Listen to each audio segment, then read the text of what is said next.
yang akan berdampak buruk. Selanjutnya yaitu menghindari iri dan dengki.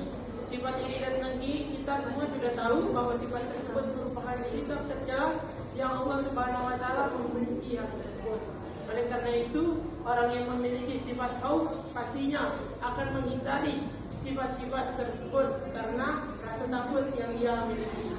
Selanjutnya yaitu menjaga pandangan dari kemaksiatan. Menjaga pandangan, misalnya kita ketika melihat lawan jenis kita, maka sebaiknya kita menjaga pandangan dari hal tersebut karena dengan begitu maka kita akan teralihkan dari nafsu yang menjerumuskan kita ke suatu kemaksiatan. Dan yang terakhir, menjaga kaki dan kedua tangan dari sesuatu yang haram.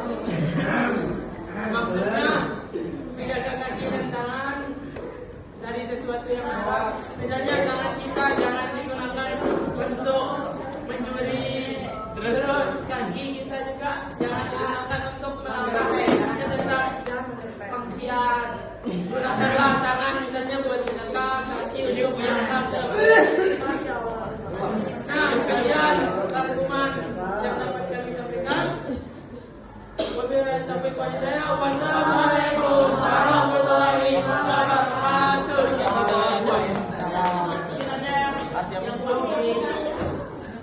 Tanyakan sama teman boleh satu saja. Saya ingin bertanya. Ada enggak? Saya sudah pahami dari penyampaian teman-teman kita tentang khauf atau takut pada Allah. Tadi tanda-tanda disampaikan. Dalil juga ada tadi. Al-Quran ya. Gimana? Satu pun ada yang bertanya tentang khauf? Paham kira-kira?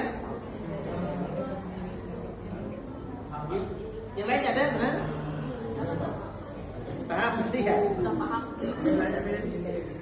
Oke, baik. Saya mungkin sedikit aja. Ini biasa ya. Sedangkan khauf itu artinya apa tadi? Takut kepada Allah. Ya. Takut kepada Allah. Ada orang yang kadang-kadang malam ini, anggaplah waktu maghrib atau waktu isya. Kan malam nih. Jauh dia masjidnya dari tempat dia. Nah, dia tidak pergi ke masjid itu karena bukan jauh ya, karena takut itu udah gelap, ya, gelap ada semak-semak dan lain sebagainya. Dia tidak sholat di masjid orang ini karena takut hal-hal yang membegal itu lah, yang membegal dan sebagainya di situ tempat sepi. Apakah ini termasuk merupakan ciri orang yang tidak khauf atau bagaimana tanggapan kalian? Dia sampai tidak sholat di masjid karena takut di jalan itu ada hantu, ada lain, ada ular, ada begal. Gimana? Apa kejadian? Ini menjawab Bro. Ya. Saya jawab nih. Ya. Ya, jadi Allah Subhanahu wa taala kan tidak pernah memberatkan hambanya untuk melakukan suatu ibadah.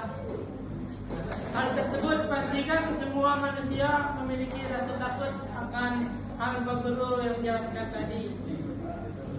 Jadi menurut saya hal tersebut itu merupakan hal yang wajar dimiliki oleh kita sebagai manusia. Karena jarak yang jauh, terus kita juga takut misalnya kayak begal dan terus sebutkan tadi. Nah, sifat tersebut itu tidak termasuk khauf karena takutnya itu kepada hal yang merupakan hal dunia gitu Pak, bukan kepada Allah Subhanahu wa taala. Nah, jadi khauf ini sendiri itu lebih takut akan maksiat atau dosa yang kita lakukan, bukan takut kepada hal-hal misalnya kayak begal, takut gelap, itu bukan Pak, tapi lebih takut kepada dosa yang suatu manusia lakukan. Oke, gimana sudah dipahami kira-kira?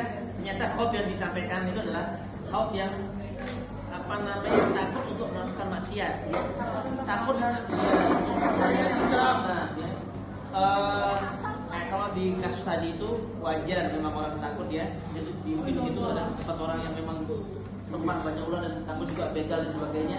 Ya, cari ya mungkin tempat yang terdekat yang tidak harus masjid ya, bisa di musola atau kalau seandainya agak jauh banget dan dengan jalan yang begitu apa, misalkan kurang baik, kurang kondusif jalan yang bisa berjamaah juga dengan sama keluarga sebagainya. Oke, tapi ya bagi yang memang kuat imannya dan sebagainya, ya boleh aja siapa supaya bisa masjid dan sebagainya. Ini tergantung iman masing-masing. Oke, baik, kita buat kelompok 2. Oke, ditutup aja ya.